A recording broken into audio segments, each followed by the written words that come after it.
Hey everybody, welcome to this week's Star Report. It is September the 14th, 2022, and I'm back in town from having gone to the Denver Rock Gem and Minerals show.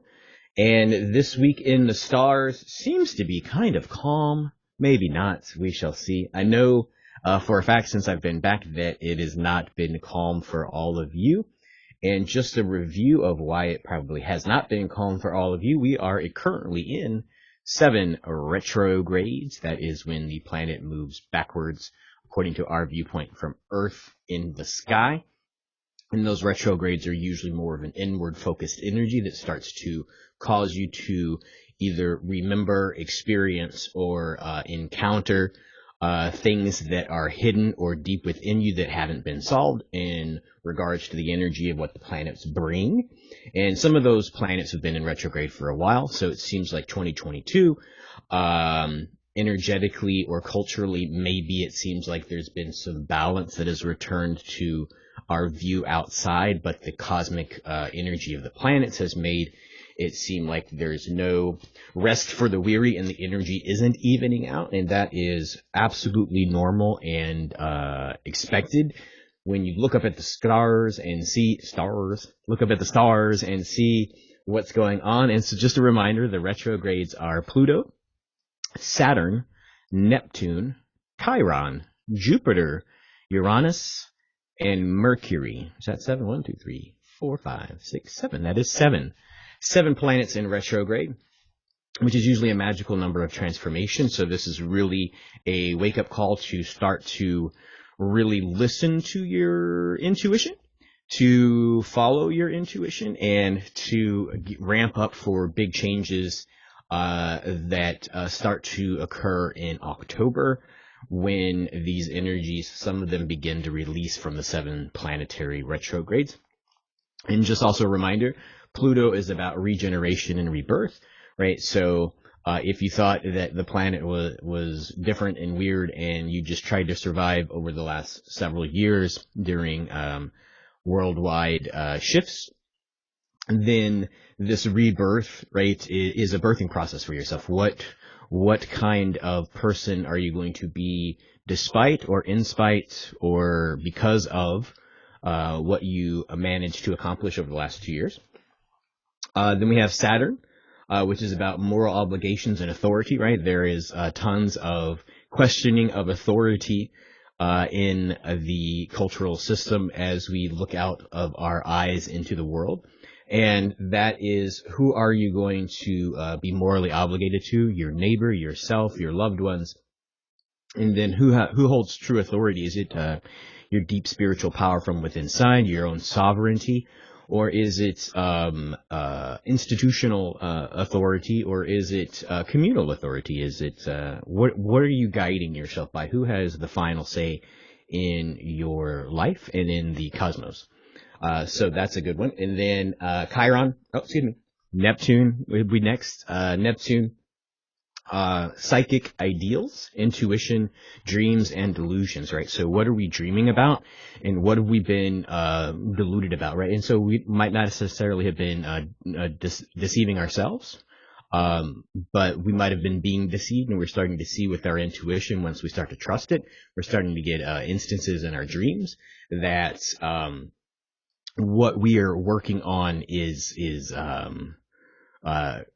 being guided by something larger than what we're being seen in our physical 3D reality. And then psychic ideals, what does it mean to be contemplative? What does it mean to have spiritual gifts? What does it mean to listen to our intuition? Are we good? Are we bad? Kind of things. And then Chiron, our core wounds to overcome, right? So Chiron, with core wounds, what kind of wounded us? It could have been something as minor as we weren't fed on time and it kind of messed with us when we were a kid, or it could be, ultimate levels of trauma or post-traumatic stress things from relationships, wartime, anything like that, maybe even physical injury, car wrecks. What are our core wounds? What are we living with? What are we carrying with and looking at ourselves as broken from? And how do we overcome those? How do we define ourselves as stronger because of, or stop defining ourselves by because of those wounds? That we're not wounded, but we're whole, and we happen to have been wounded sometime in our past. And then we get to Jupiter, fortune, success, generosity, right? So Jupiter is really this big, huge energy of moving forward, of abundance, of allotness. Is that even a word? Who knows? And so when we get to Neptune, when we get to Jupiter, it's really about success, right? Are we going to, in spite of the arc of the story of the world, declining in economic success, are we going to be successful? Are we going to maintain relationships which are beneficial? Are we going to find a career path? Are we going to expand our career path so that we have broader effect and that we have deeper abundance?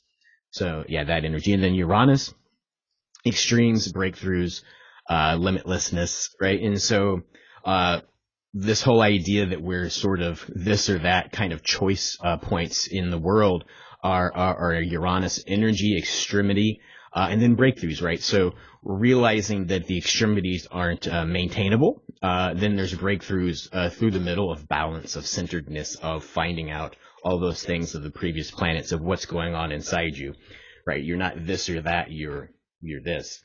And then limitlessness, right? We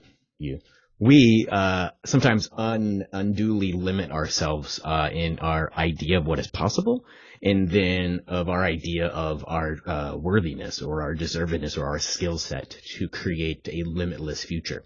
And so when you can sort of look inside and sort of understand, hey, I might be limiting myself by thinking too small, then that's going to help you think bigger, which is going to help Jupiter help you out, which is going to give you more energy to get past your Chiron core wounds, which is going to make you start to trust your skills that Neptune is giving you, which is going to let you know that the authority in the world is something which comes from within inside, which is Saturn. And then all of a sudden you're new you, like Pluto. And then, of course, once you have all these discoveries, we get into Mercury, which we are currently in retrograde, which happened while I was on holiday. And Mercury is about communication, intellect, memory, and transportation. So what you're experiencing now is this memory that your intellect is a lot broader than you think it is, and this spiritual gifts that you're getting from Neptune, it is really you have an intellect or access to intellect which is beyond the brain, which is beyond the physical sense, and so you can draw on things, and you're having aha moments and breakthroughs because you are starting to have access to these things. And so that's the energy that we're baking in. Just sort of this review sort of gives you an idea of what's really going on. And then the intensity of those things and why you may be feeling it even more intense is because of the sun. The sun is obviously active. It's in its active phase. It started a couple weeks ago when it started to flare more. It is currently flaring some, not all Earth facing, but when they flare, we still get a little bit of electrical current because there is a magnetic connection between the Earth and the sun. And when it flares, no matter if it's in our direction, it still sends current into our atmosphere, into our magnetic shield, as it were, and sends charge down into the surface of the planet. And so when it does that, we have those senses of anxiety. We have the heart palpitations. We have a little bit of brain fog. And so that all these 7 retrogrades plus the extra sun energy is really causing a confusion, an ability to focus, and sort of a sense of swimming against the tide, right? That you can't get your mind right, you can't get your body relaxed, and so that energy is real. So you're not experiencing it. It's not just you. It's planetary wide. And there's really no respite from it because the Earth, as you heard mentioned before, has magnetic poles, which were used to be like top and bottom, like north and south. And they're sort of moving to different areas of the planet. You can look online and see the polar shifts or the polar travel, the magnetic poles. And so when they are moving, that is reducing the amount of barrier between us and the cosmos and things outside of the Earth's atmosphere. And so when those are weaker, more of these things that hit the Earth get through. So there's, it's like if you're used to using sunscreen, and all of a sudden you don't, or all of a sudden it doesn't work anymore. That's what's happening with cosmic energy. So all of these retrogrades are more intense than they used to be, and you're experiencing more intensely. So it's not necessarily the cultural shifts that are happening, it's the planetary shifts, because we're on a 12,000 year cycle of these intensities where the planet sort of shifts. And what's really sort of happening, and there's studies on this, the main studies on this, I believe, as I was reading the news this morning, were about in 2015, and they started to study the effects of radiation that's getting through extra on pilots that are closer when they're flying higher. And so they're noticing that there is very similar things to the radiation effects of astronauts when they used to be in orbit that's happening to pilots. And so those kind of radiation effects are causing cognitive issues, heart issues, respiratory issues, and stuff like that. So all of these things are becoming more extreme, and it's nothing to fear. It's just something to be aware of, that your body is actually feeling these things. It's not made up. It's not, I guess it feels psychological because it's messing with your brain. And your brain is filtering differently. And so the sun this week, the coronal hole is going through our side. It's facing towards us. So that coronal hole gives an uptick in earthquakes. And so there's been a couple bigger earthquakes over the last week or so that have been here. And so that coronal hole stream will probably be for the next couple days. There was a flare, I believe, this morning. Maybe it was yesterday evening, that was an M class, right? And so it was not an Earth-facing one, so it's not going to have a second impact, but like I said, that electrical current comes through. So you're going to feel, for the next several days, that energy of the planets more intensely, and you're going to feel a little bit more brain fog. And since that's happening to us, that's also happening to our technology. There's less shield for our technology. So you'll notice that your internet is slower. You'll notice that you have less bars on your phone. There'll be a communication issue, along with that Mercury retrograde, right? So it's causing technology issues, communication issues, but that's also intensified by the weaker cosmic shield that we have from the sun that is more active than normal. So we're on a whole lot of cycles right now. We're on the Saturn return, which is a 28-year cycle, and we're on a 12,000-year solar cycle where we're at the end of an age. We're entering the age, or been in the age of Aquarius, so we're at the beginning of a new age. So there's a whole lot of shifts going on.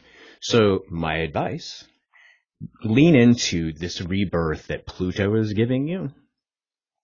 Decide what you want to do, and then by October, you're really going to have the energy to start to act on all these things that you are surviving, that you are learning about, mostly yourself, and the environments that you're living in and the people that you're sharing those environments with. Right, so be patient, be kind, and also be vigilant, meaning persistent in knowing that these things are happening, and then functioning in spite of or despite of, because the energy isn't going to let up anytime soon. So this is a new now, this is a new environment. So you can decide to work through it and become better because of it. And then it starts to lift, right? It's kind of like a workout. If you work through all of this stuff, by the time October happens and some of these retrogrades begin to end, you're going to be like very, very strong mentally, emotionally, and then intellectually, and also intuitively, so psychically. So you're doing good. You're doing great.